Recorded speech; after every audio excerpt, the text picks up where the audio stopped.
and you couldn't lease a broom closet in New York City for what he was paying for the place she had called home all her life. All this had been carefully explained to her, along with lines like, "We can't possibly afford Tommy's school if we live here," and "You'll love living in Maine. You'll have so much more room." After the shock of what was coming had worn off, Staci had tried to talk, even plead with her father. But he was such a nice man, and Brenda had him wrapped around her little finger completely. Lately, when he had tried to reassure her that this was for the best, it sounded like he was trying to convince himself a little bit as well. New wife, new family, new life. Out with the old. Me. Dad managed to wedge another stack of boxes onto the porch, though the wood planks underfoot groaned in protest. The view from the porch wasn't anything to inspire confidence in this wonderful new life. This was a street of identical wooden houses, most of them painted in colors of faded gray or dirty white, most of them needing a coat of paint they obviously were not going to get. Dad had enthused about genuine New England saltbox homes, but all Staci saw was the general air of decrepitude. The sidewalk was cracked, the street had potholes and lumps, and the grass, trees, and shrubs all looked unkempt and ragged. Dad had used words like rustic and old-fashioned to describe the neighborhood on the drive-in. Staci had a few different, less flattering words in mind. Shantytown sprang to mind. Silence, Maine was too small to actually have a slum, but this part of town would have counted for being on the wrong side of the tracks if the place had actually had tracks running through it.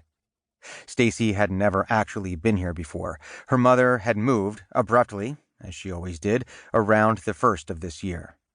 Now she had to wonder what had driven Mom to move here in the first place. If you were looking for a place to have a good time in, which was all Mom was ever interested in, this sure wasn't it. Aside from the crying gulls, the only sounds in this neighborhood were the ones she and Dad were making. "Here we go. This is the last," Dad said cheerfully, somehow managing to get the last stack of boxes onto the porch without blocking the door. "I've got to move if I'm going to get the van back in time." He let go of the dolly, made an air kiss in the direction of her cheek, and practically ran back to the van. "Have fun settling in, kiddo." And before she could voice so much as a word of protest, he had started the van and was driving off down the street. She hadn't cried in front of her father. There had been no time, with everything moving so quickly. But she did cry now. There was no one to see her do it, besides. She collapsed on the sagging steps and sobbed into her hands until her eyes were sore and her nose was plugged. When she finally ran out of energy to even cry, she checked her watch. It wasn't even noon yet. Her mother wasn't due home from her job for at least another 5 or 6 hours, maybe more. She pulled out her cell phone. At least she can get some sympathy from her friends. But there were no bars on the phone. She stared at it in disbelief. How could there be no cell phone service? Maybe the phone was broken. She tried calling a number, hitting one from her list at random. Nothing.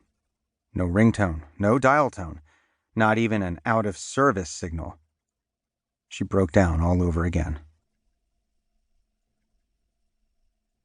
Since there had been nothing else to do, she managed to get the boxes into the house by herself. She considered leaving them there, but Mom would be no help at all. She already knew that, and this was a pretty sketchy-looking neighborhood. So she managed to unlock the door with the key that Mom had sent her and wrestle them all into what passed for a living room. There was plenty of space in there anyway. There was nothing but an old TV that wasn't even an LCD screen, but an ugly tube thing, a saggy old sofa concealed by what looked like a threadbare bedspread, and a couple of mismatched third-hand chairs. One was covered in a hideous blue and beige print, the other in faux leather, cracked and with tufts of